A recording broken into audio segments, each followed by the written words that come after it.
On News Radio 101 FM KXL. Tonight, my guest Doug Dietrich, as he enlightens us. Some interesting stuff about the space program. The Russians are celebrating their first man in space this week, 50 years ago. And we are still wondering why our space program isn't doing anything. And a lot of crazy stuff in history that you don't know about, and the darker secrets are being revealed here on this program. If you have any questions of my guest tonight, you can call in at 503-417-7575 or 1-800-827-0750. It's the number to call tonight. Let's go to David. Hi, David. You're on Ground Zero with Doug Dietrich. Hi, Clyde. Hi, Doug. Hey, David. Hey, I have a question for you, Doug, and you've really done a good job outlining history. And one part of history, I grew up reading books from the Military Book Club, particularly my dad was a Navy carrier pilot. Right. Flew torpedo bombers, in the Second World War. He was kind of a replacement pilot toward the end of the war. Yes, sir. And I wanted to know, I looked at German aircraft like the Me-262, and which was actually a twin-engine jet fighter. Yes, sir. And I noticed that the Japanese had a similar aircraft, and I wondered if you knew how much technology transfer was between the Axis powers of Japan and Germany during the war that most people wouldn't know about. Right. It's important that you bring that up, and I appreciate your bringing that up. First off, I want to mention the fact that your father was not a Navy pilot. He was a naval aviator. Yeah. And they are the first people who will jump at you for calling them pilots. My dad is no longer with us. He passed away quite a while ago, but I did, when you're young, you just don't look at those things and ask those questions. Right, but definitely what you bring up is the fact that because the Japanese had much more of an opportunity to develop and improve on the German jet technology, the Germans were able to squeeze out hundreds of jets. Area 51, which back in the day was known as Tonopah Air Force Base back in World War II, squeezed out 4. All of those jets wound up stranded across the Atlantic and were unable to defend the home front when Japanese dirigibles came in at the end of the war once the war went nuclear. And that's how the Americans began to develop the concept of topological space collapse. They thought that they were avoiding a war on the home front by taking the war to the enemy. They fielded a football team that was all offense and no defense, and that's why they had no planes to throw up against the dirigibles that had originally shown up in February of 1942 during the Battle of Los Angeles. But as for the Germans, when they had submarines, transfer technology such as the jet engine and a disassembled Messerschmitt and various other kinds of jets to the Japanese, because the Americans had only dedicated 15% of their war budget to the Pacific Front, and 1/3 of that went to the Alaskan Front because of Japanese troops on American territory. They had so little, their campaigns in the Pacific were so eviscerated that by the time they turned around their attention to Japan after the ceasefire in Europe, the Japanese had produced thousands of jets. And most of these were hidden in Japanese cave systems that had underground runways, and the Americans were invited, and this is one of the reasons why Emperor Hirohito had the ceasefire. He invited American scientific teams in to look at what he had. And the jets he had were enormous, and they're easier to fly. It is easier to fly a jet than it is to fly a propeller reciprocating engine driven plane. And so you could have younger, less experienced pilots fly them, and they fly like a dream, comparatively speaking, and are easier to attack ships with, etc., and they don't need to be kamikazes. They had converted biplanes, training planes, into kamikazes, which would have been devastating because their wooden structures were not registered on any American radar. And they had thousands and thousands of those for just pilots that they were training, old men who they were training just to take off, but not to land. And in terms of the jets themselves, people ask about the fuel. Well, the point is that a lot of Americans don't understand that the Chinese government had been waging war against the Japanese for such a long time, they had actually settled for a peace with Japan that was separate and were selling oil. The Americans were shipping through them through the world's longest oil pipeline, built up that Burma roadway system, and they were taking that oil and they were selling it to the Japanese. And that's why there's no Chinese person on the battleship Missouri. You see Dutch, you see French, you see Russians, you see Americans, you see British, you see every white guy in the world, but there's no Chinese representative. And that's one of the reasons why Nationalist China was thrown out of the United Nations later on, was because the Americans never forgave them for that, because Japanese troops were in China well into 1949. That was Chiang Kai-shek, wasn't it? Yes, sir. That was Chiang Kai-shek, and I was born in Taiwan, where Chiang Kai-shek transferred to, and that was one of the reasons why Taiwan has such a tremendous industrial base today, is because of their cooperation with post-war Japan, because of that agreement. Remember, Taiwan was originally part of Japan for well over 55 years. And he occupied Taiwan in the sense that the Soviets occupied East Germany, and he was occupying South Japan. That was the idea. And when he did that, that's why you find so many Japanese residues of culture in Taiwan today. And my mother was half Japanese, half Chinese. Her father was Chinese, and her mother was Japanese, and she was born in Tokyo in 1923. So that really puts an end to the myth of a lot about this virulent Japanese racism against Chinese. There was an enormous amount of cooperation as well as conflict.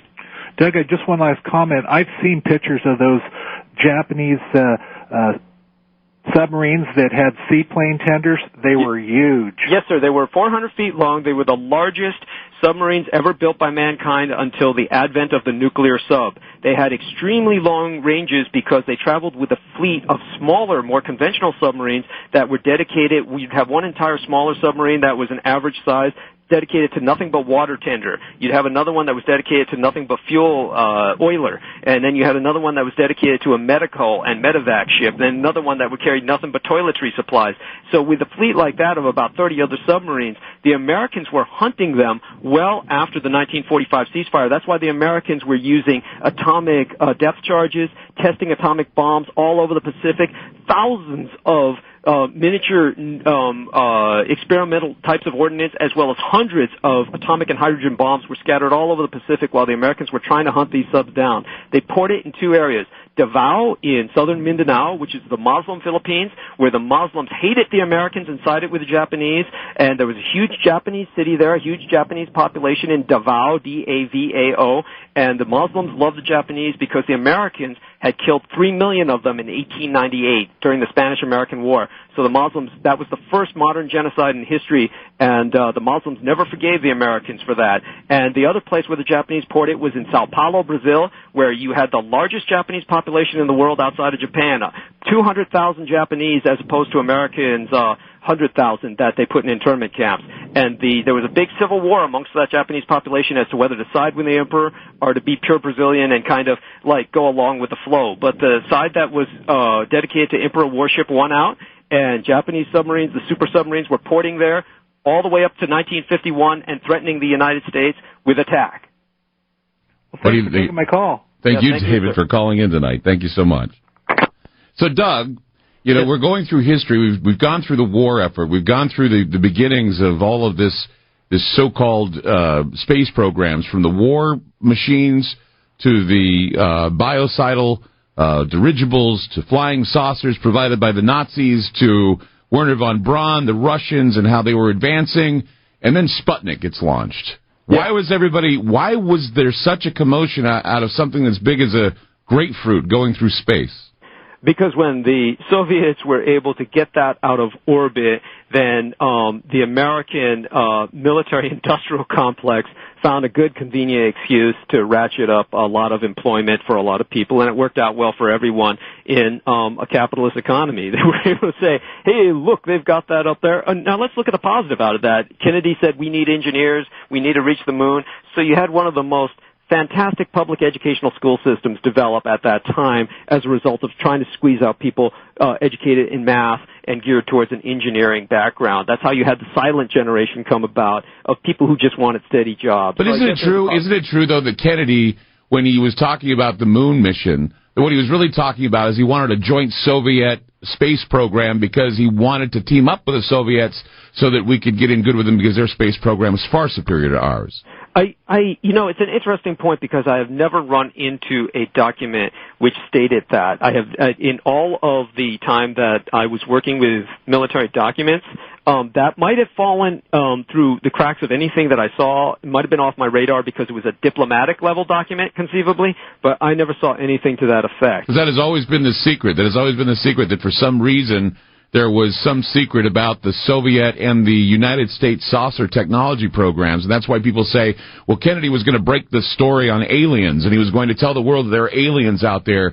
But actually what was going on is that the saucer programs from Avro, Boeing, all the saucer programs that were being tested here in the Northwest from, what they heard of the Cascades with, that report, the Trent reports, all those, they were all part of the experiments going on with Avro, Boeing. Russians were working on saucer programs. Some of the saucers went to Antarctica.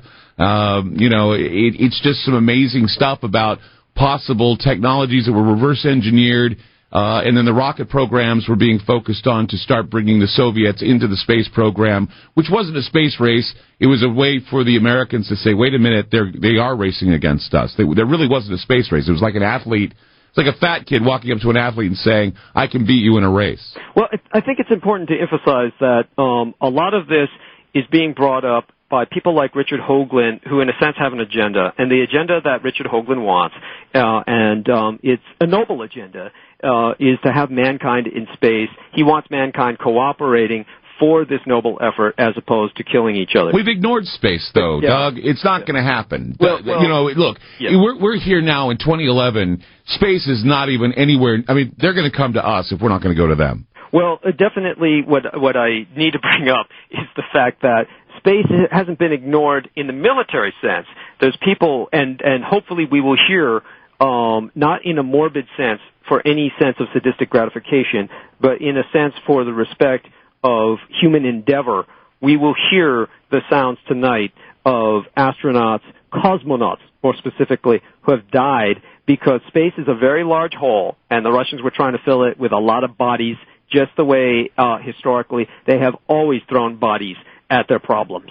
And historically, every struggle that they've faced, they've just sacrificed a monumental amount of people. But we also have to remember that space is a frontier. And the reason that the Americans have failed in space is because they are refusing to see it as a frontier. Because during their frontier days, they threw bodies at that frontier and sacrificed hundreds of people. So you're saying that not only the Soviets sacrificed people in space, that we have too, and there's an even darker side to our space program that we'll never know about. Well, we'll try and expose as much as we can tonight, that's for sure. Okay, coming up with Doug Dietrich, my guest tonight, we're going to be actually playing for you some recordings that were taken actually revealed after the Soviet Union had fallen. There was some interesting stuff that was revealed about the astronauts that were killed before Yuri Gagarin went into space. What you're going to hear tonight is you're going to hear astronauts struggling in their capsules. It may not be for everyone.